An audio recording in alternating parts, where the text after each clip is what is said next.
தமிழ்நாட்டின் தலைநகரான சென்னையில் இருக்கும் திருவல்லிக்கேணியில் அமைந்திருப்பது பார்த்தசாரதி கோயில். இக்கோயிலானது வியாசரால் பிரதிஷ்டை செய்யப்பட்டதும் வேங்கடவன் தொண்டைமானுக்கு பார்த்தசாரதியாக சேவை அளித்த தலமும் ஆகும். இத்தலத்திற்கு பஞ்சவீரத்தலம் என்ற பெயரும் உண்டு. இக்கோயிலில் இருந்து யானை தான் மகாகவி பாரதியாரை தன் காலால் மிதித்தது. இக்கோயிலில் 5 சந்நிதிகள் இருக்கின்றன. மூல சந்நிதியில் உள்ள மூலவரின் நாமம் வெங்கடகிருஷ்ணன் என்றாகும். இவருடைய ஒரு புறத்தில் ருக்மிணி தாயாரும் பலராமரும், மறுபுறத்தில் சாத்தகி, பிரத்யும்னன், அனிருத்தன் ஆகியோருடன் என்ற கோலத்தில் கிழக்கு முகமாக மூலவர் சேவை தருகின்றார். தன்னுடைய மனைவி, தமையன், இளையோன், புதல்வன், பேரன் என்று முத்தலை முறையினருடன் சேவை தருவது தனி சிறப்புடையது ஆகும். பாரத போருக்கு முன்பாக கௌரவரின் தலைமகனான துரியோதனனுக்கு எதிராய் ஆயுதம் ஏந்துவது இல்லை என்ற வாக்கிற்கு ஏற்ப அவரது வலது கரத்தில் சக்கராயுதம் காணப்படவில்லை. ஆனால் இடது கையில் இருக்கும் சங்கானது வலது கரத்தில் இருக்கிறது. தேரோட்டியான பார்த்தசாரதி முறுக்கு மீசையுடன் காணப்படுகிறார். ஆனால் முகத்தில் விழுப்புண்கள் உள்ளன. இவை பாரத போரின் போது ஏற்பட்டவை ஆகும். இடைப்பகுதியில் வாள் ஒன்று தொங்குகிறது. இன்னொரு கையில் சாட்டை காணப்படுகின்றது. இவ்வாறாக தேரின் முன்பாக நின்ற கோலத்தில் தோன்றுகின்றார். தொண்டைமான் சக்கரவர்த்தியின் பிரார்த்தனைக்கு இணங்க வேங்கடவன் இங்கு சேவை தந்தருளிய காரணமாய் வெங்கடகிருஷ்ணன் என்று திருநாமம் பெற்றார்.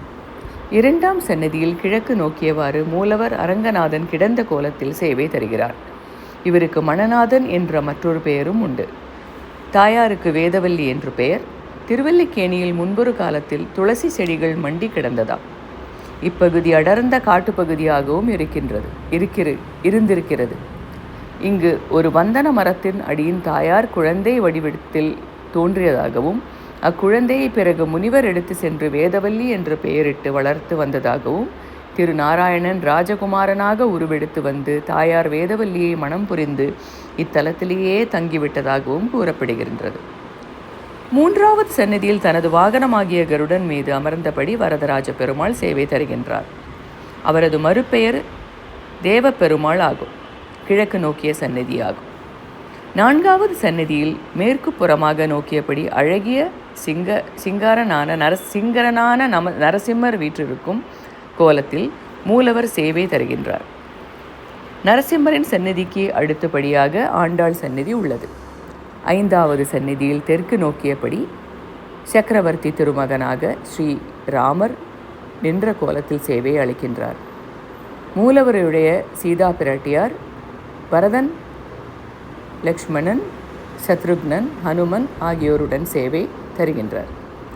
இந்த 5 சன்னதிகளிலும் உள்ள மூலவர்கள் 5 பேரும் மங்களாசாசனம் பெற்றிருப்பதால் இத்தலத்திற்கு பஞ்சமூர்த்தி தலம் என்ற பெயரும் உண்டானது.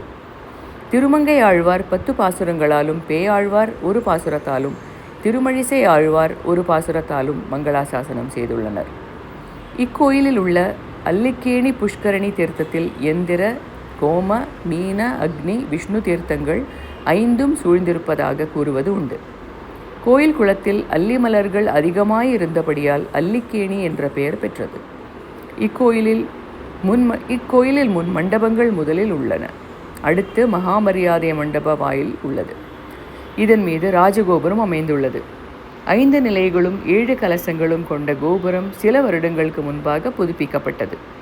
இக்கோயிலில் உள்ள 5 விமானங்கள் ஆனந்த விமானம், பிரணவ விமானம், புஷ்பக விமானம், சேஷ விமானம், தெய்வீக விமானம் ஆகியவற்றை ஆகும்.